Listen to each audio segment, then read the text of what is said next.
Did you know that India is facing an acute shortage of medical doctors and that there's one doctor for every 1,700 Indians?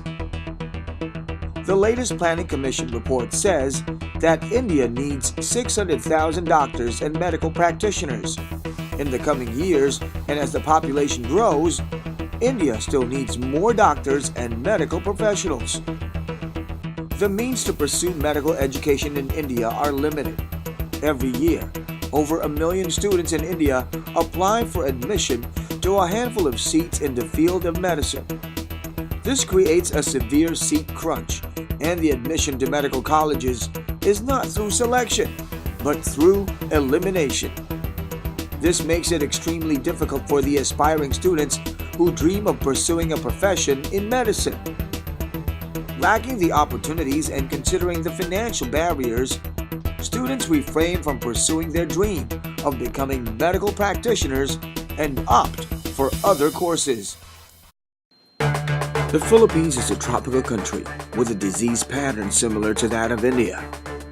The conditions are not harsh, with the weather being fair and enjoyable throughout the year. The disease pattern of the country is mainly dependent upon its climatic conditions. Philippines has most tropical climate and we got exposed to most of the common diseases that we seen in India.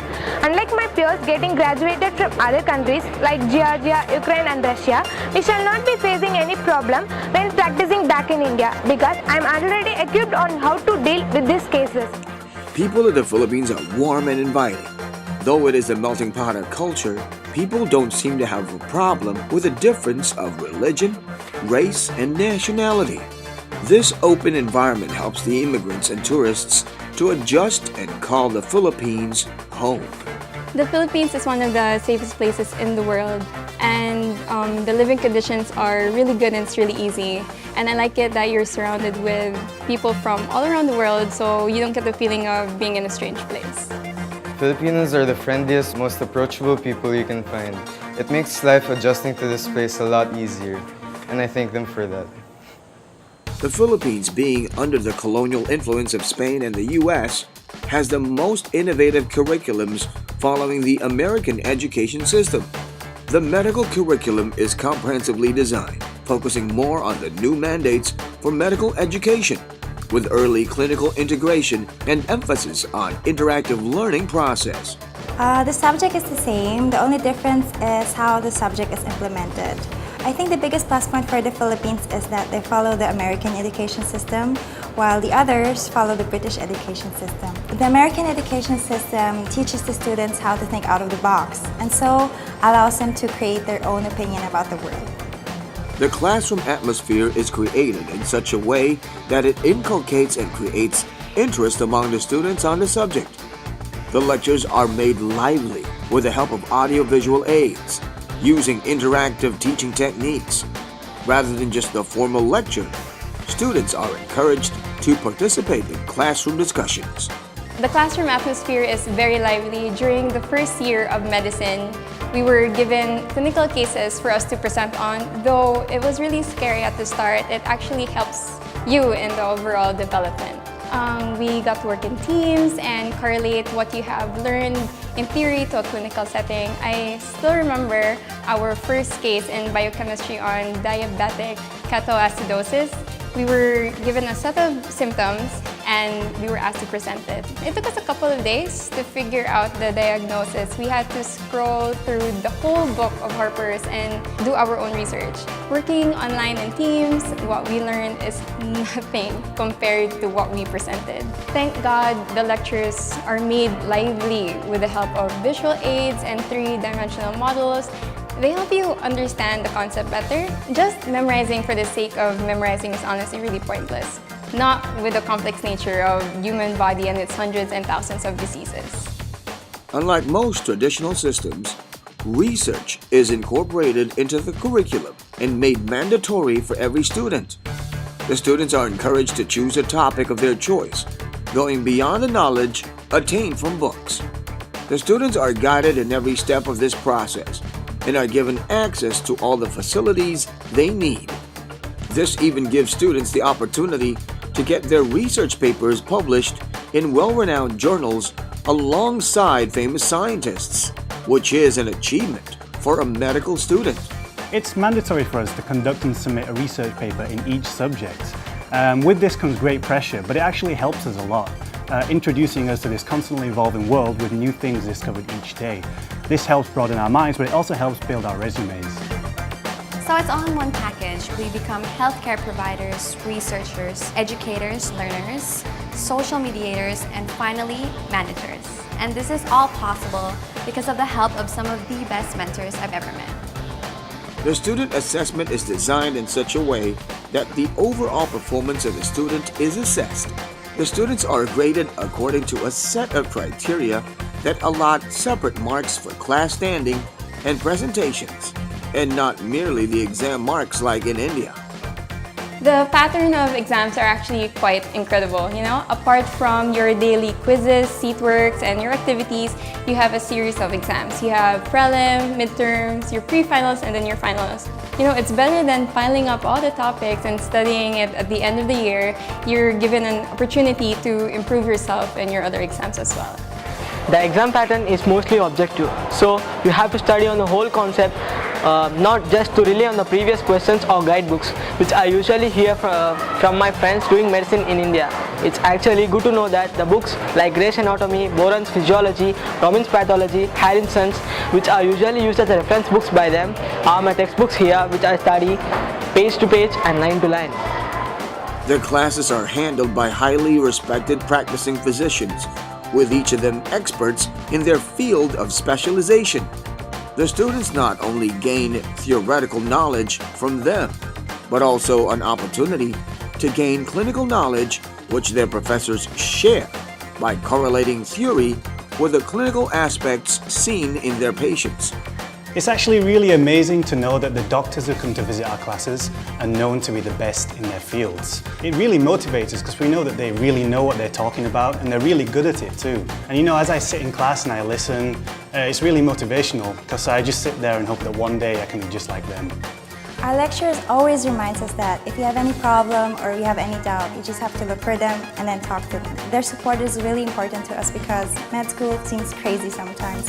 And without that guidance and support, we might get lost. The student assessment is designed in such a way where a student's understanding is tested. New teaching modalities are introduced such as case-based discussion, module, small group learning, and broadened methods of student assessment to include evaluation of clinical competency via OSCE and students' class standing. Highly educated doctors and mentors not only teach us, but they also allow us to start learning and thinking in our very first year. This is why we have a lot of problem-based learning.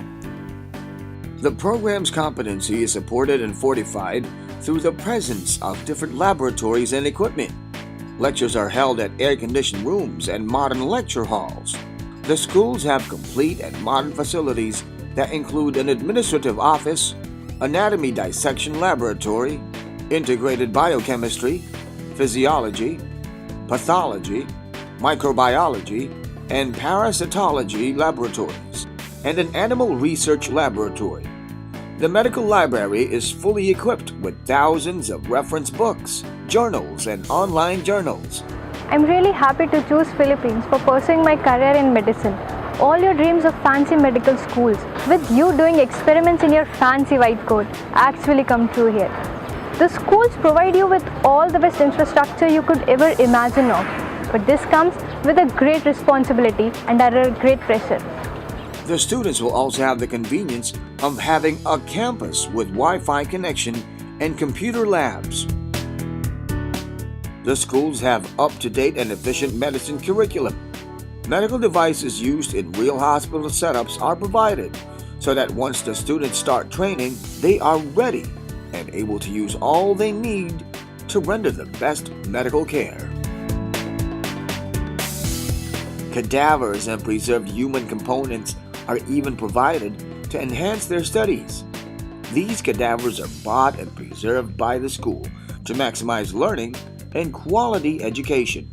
The cadaver-student ratio is not more than 1 to 8.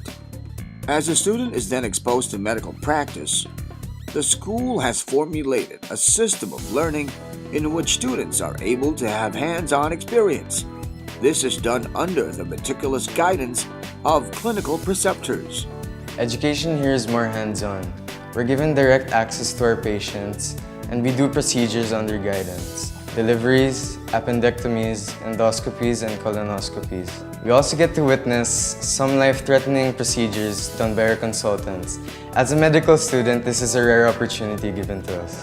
The curriculum also focuses on making us a well-rounded physician by including subjects on professionalism and arts and science of medicine, where you actually learn how to communicate with the patients. During the 4th year of medical school, students are subjected to different areas of rotation, such as pediatrics, OB/GYN, surgery, medicine, ophthalmology, neuroscience, EENY, dermatology, radiology, psychiatry, burn, emergency, and community medicine. All kinds of diseases that we studied during the 2nd and 3rd year are seen during our internship. I got to see many cases of dengue, kidney stones, and UTI. I also got to see some rare diseases like the Sheehan syndrome. I'm pretty sure I'm gonna be a good clinician.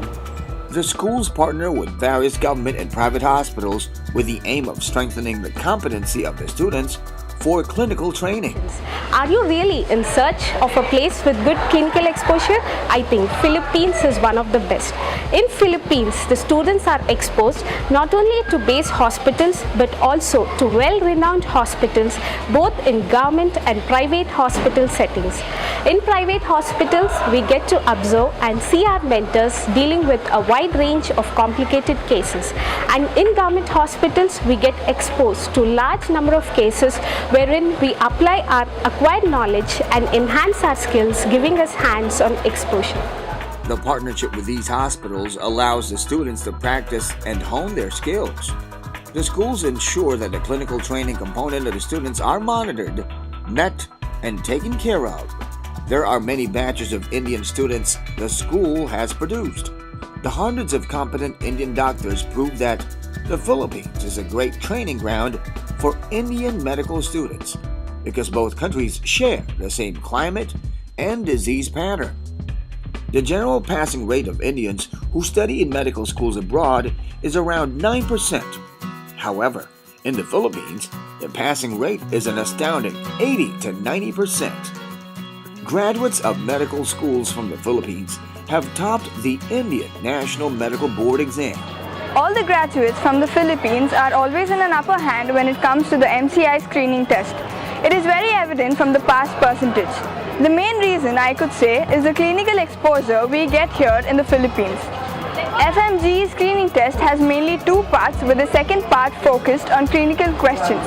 It's where we get to perform far better compared to students from the other countries. Aside from MCI screening, students are also equipped to take up other competitive exams like USMLE and licensure exams for other countries like Australia, Singapore, and New Zealand. Graduates from the Philippines are now well-renowned doctors practicing medicine across the globe. It is also good to know that the Philippines is the 2nd largest exporter of physicians in the USA. After graduating from the Philippines, clearing MCA will not be a big issue for me. Graduating from the Philippines will give me many post-graduation options to choose from. I can do residency training in USA, New Zealand or Australia by taking licensure exams or pursue postgraduate studies in India. Studying medicine in India wouldn't give these benefits.